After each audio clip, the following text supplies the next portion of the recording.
Hello and welcome to 9-inch Charge. Today we are talking about the Kunothi.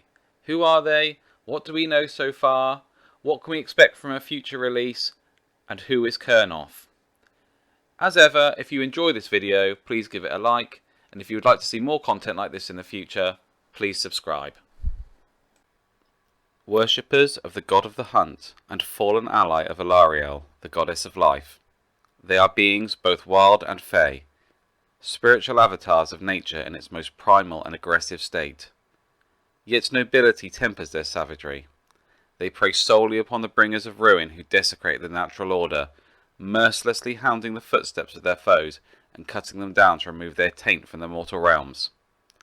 They are the Kunothi. So far we have had 2 releases for Kurnothi in Age of Sigmar, and they are slowly growing in lore and notoriety across the mortal realms.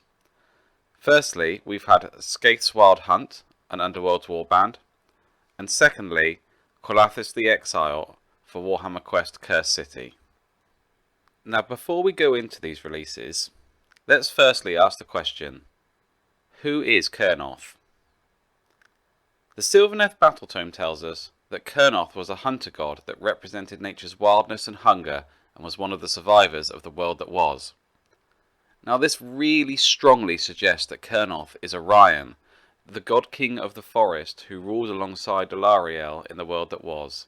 Before the Age of Chaos, he resided in Kurnothi in the realm of life. So what happened to him? KÜRNOTH and the Heartwood Glade Sylvaneth defended Kurnothi in the realm of Ghyran during the Age of Chaos, but as he was in his winter season, he was too weak to resist the forces of Nurgle, and he was ultimately defeated in the Battle of Tears, slain by the servants of the Plague God led by Horticulus Slimux.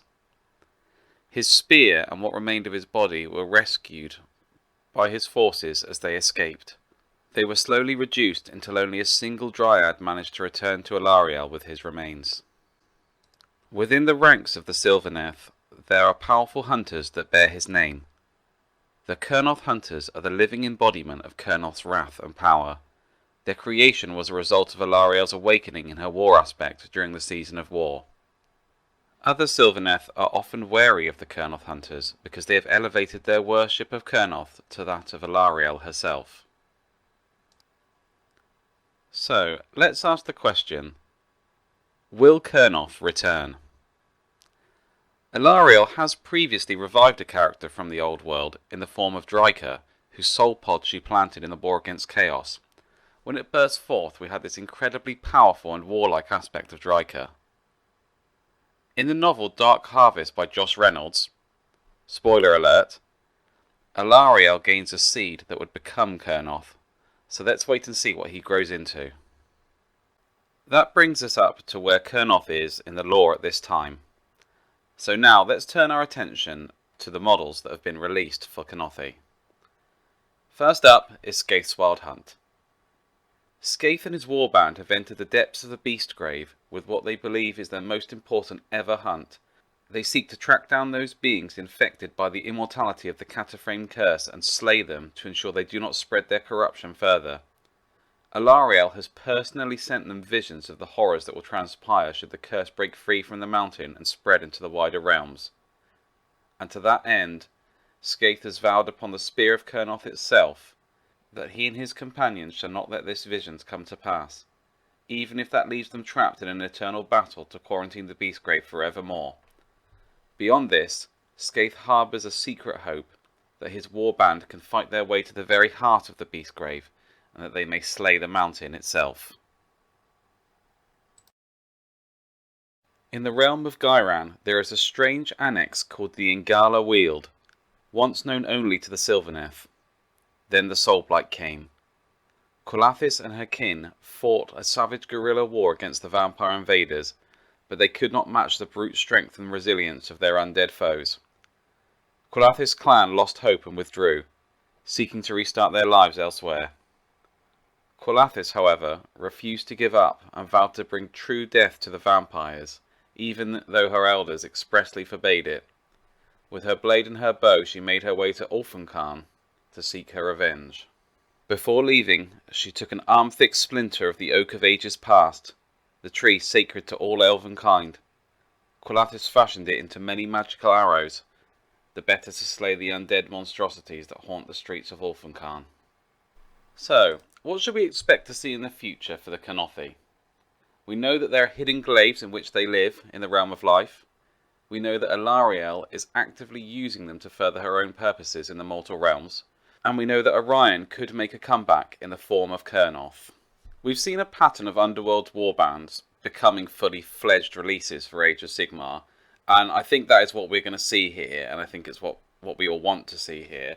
I do expect that we will see a full release of models with an avatar of, or even a full model of KURNOTH, who will become part of the Sylvaneth faction in Age of Sigmar.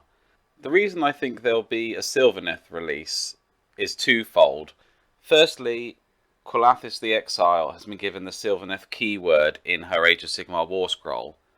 And secondly, I feel like the Sylvaneth, although they are a really amazing faction, could do with some rounding out and could do with a new release of more models. And there's only so far you can go with tree people.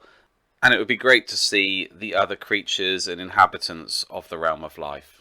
Within these few models that have been released, we've already seen some teases of the potential units and models that could come in the future with a full Kunothi release. Kurnoth, or Orion, was famous for hunting with hounds and leading the wild hunt. We've already had an alternative to his hounds in the form of SKAETH'S hunting companion, Lygian. I'd personally love to see either Wild Riders back in the fold, they were forest spirits in Warhammer Fantasy Battles, or a brand new range of centaurs. And I'd love to see the Beastmaster brought back. But I also think that QULATHIS is really reminiscent of some of the older Waywatcher models. I'd love to see a unit of Waywatchers come back into the game, and they were the unit that got me into the game, to be honest.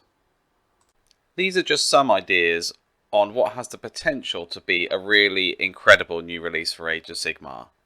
But what do you think? What do you think we'll see, unit-wise, rule-wise, lore-wise? Where do you think this is all heading? Leave a comment below. I'd be really interested to hear your ideas on what you think we could see in the future of the Kunothi.